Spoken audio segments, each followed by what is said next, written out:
Hello दोस्तों, स्वागत है आपका हमारे यूट्यूब चैनल सबसे अनोखा सेंटर में। हम लोग प्रश्नावली 10.5 को हल कर रहे थे और इस वीडियो में हम प्रश्न 3 को हल करेंगे। तो देखिएगा प्रश्न क्या है। आकृति में कोण पी क्यू आर बराबर 100 अंश है, जहां पी क्यू तथा आर केंद्र ओ वाले वृत्त पर स्थित बिंदु हैं। कोण ओ पी आर ज्ञात कीजिए। देखिएगा, हमें बताया गया है कि ये एक वृत्त है और इस वृत्त में पी क्यू आर यानी कि ये वाला कोण हमें कितना बताया गया है, 100 अंश बताया गया है।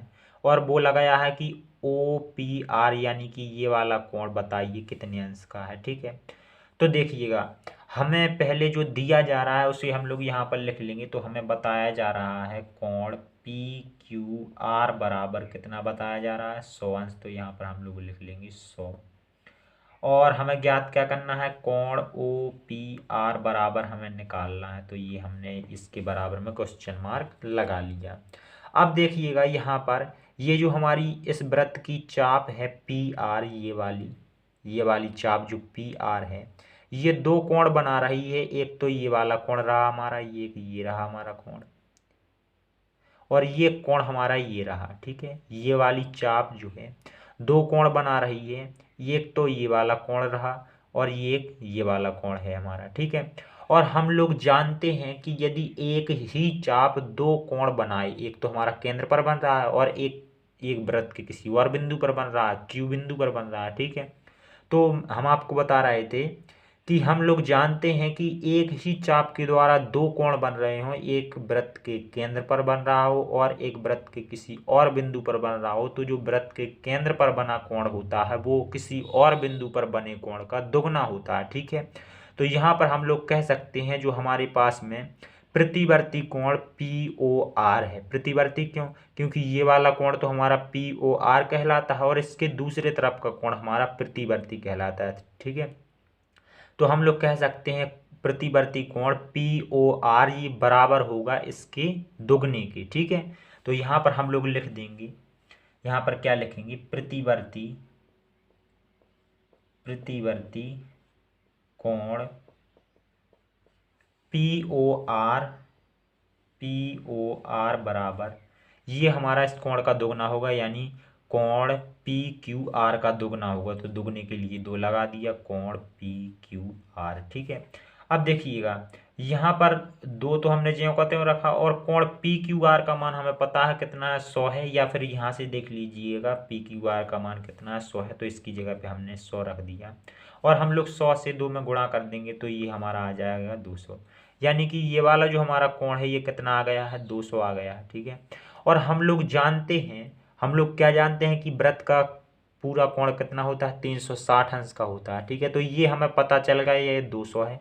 तो ये अंदर वाला हम निकालेंगे तो अंदर वाला कितना हो जाएगा, तो हमें पता है पूरा 360 का होता है, ये 200 है। तो 360 में से हम 200 को घटा देंगे तो ये अंदर कोण बन रहा होगा, ये हमारा निकल आएगा। ठीक है, तो अंदर वाले कोण को क्या कहेंगे हम लोग, पी ओ आर कहेंगे। तो यहाँ से हम लोग क्या निकाल लेंगे, कोण पी ओ आर बराबर कितना निकलेगा हमारा, 360 माइनस 360 लिखेंगे यहाँ पर, 360 माइनस 200। चूंकि पूरा कोण हमारा 360 का होता है, इतना हमें पता है। तो जो ये हमें पता नहीं है ये हमारा हमें पता चल जाएगा। 360 में से जब हम लोग 200 को घटा देंगे तो हम लोग जब घटाएंगे तो कितना बचेगा, 160 बचेगा।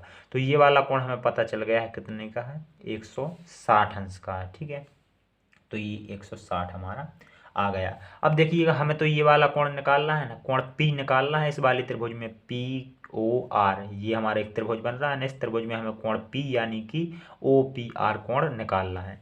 तो देखिएगा जो ओ पी और ओ आर है इस वृत्त की त्रिज्या है, क्योंकि जब हम केंद्र को परिधि से मिला देते हैं तो ये हमारी त्रिज्या हो जाती है। तो ये भी हमारी त्रिज्या और ये भी हमारी त्रिज्या, दोनों त्रिज्या है और एक ही वृत्त की है। तो ये दोनों त्रिज्या क्या होंगी, हमारी बराबर होंगी। ठीक है, और जब त्रिज्या बराबर होंगी तो इनके सामने के कोण भी क्या होंगे, हमारे बराबर होंगी। चूंकि हमने पढ़ा है यदि किसी त्रिभुज में दो भुजाएं बराबर होती हैं तो उनके सम्मुख कोण भी बराबर होते हैं। तो इस वाली भुजा के सामने का कोण पी और इस वाली भुजा के सामने का कोण आर, ये पी और आर कोण कैसे होंगे, आपस में बराबर होंगे। ठीक है, तो यहाँ पर हम लोग लिख सकते हैं त्रिभुज त्रिभुज पी ओ आर में, इस त्रिभुज में हमें क्या पता है, हमें पता है कि जो कोण P है वो कोण R के बराबर होगा। अब कैसे होगा यहाँ हमने आपको बताया है, चूंकि OP और OR आपस में बराबर हैं, एक ही वृत्त की त्रिज्या है, तो यहाँ पर हम लोग कोष्टक में कारण भी लिख सकते हैं, चूंकि OP बराबर OR, ठीक है। इस प्रकार से इसे हम लोग समीकरण फर्स्ट मान लेंगे। अब देखिएगा, हम लोग जानते हैं त्रिभुज के तीनों कोणों का योग 180 अंश होता है, ठीक है। तो हम त्रिभुज OPR के तीनों कोणों को जोड़ देंगे, PO और R को, ठीक है।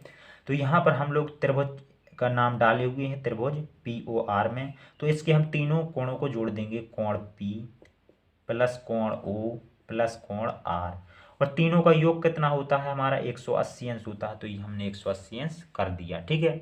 अब देखिएगा, हमने कोण P ज्यों का त्यों लिखा, और कोण O ये वाला कोण हमारा कितना है त्रिभुज का, ये वाला हमारा 160 अंश, ठीक है। तो कोण O की जगह पे हम लोग कितना रख देंगे, 160 अंश रख देंगे, और प्लस अब बारी आई कोण R की, तो कोण R की जगह पे हम लोग कितना लिख सकते हैं, अभी हमने कोण P बराबर कोण R निकाला, यानी कि R की जगह पे हम लोग P रख सकते हैं, ठीक है। तो यहाँ पर हमने R की जगह पे क्या रख दिया, P रख दिया, और बराबर में 180, ठीक है।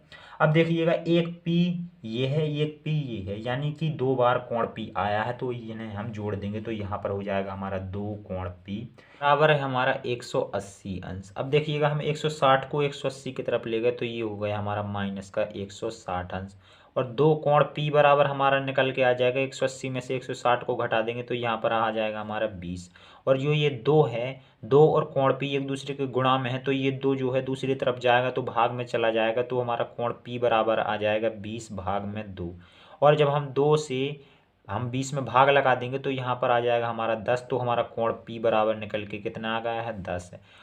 या कोण P को ही हम क्या कह सकते हैं, इस कोण P को हम और क्या कह सकते हैं, कोण OPR, तो या हम कह सकते हैं कोण P को OPR बराबर कितना निकला हमारा 10, और देखिएगा यही तो हमें OPR कोण निकालना था, OPR कोण, ठीक है। तो ये हो जाएगा हमारा उत्तर। इस प्रकार से हमारा तीसरा सवाल भी कंप्लीट हो जाता है। चलिए मिलते हैं अगली वीडियो में, धन्यवाद।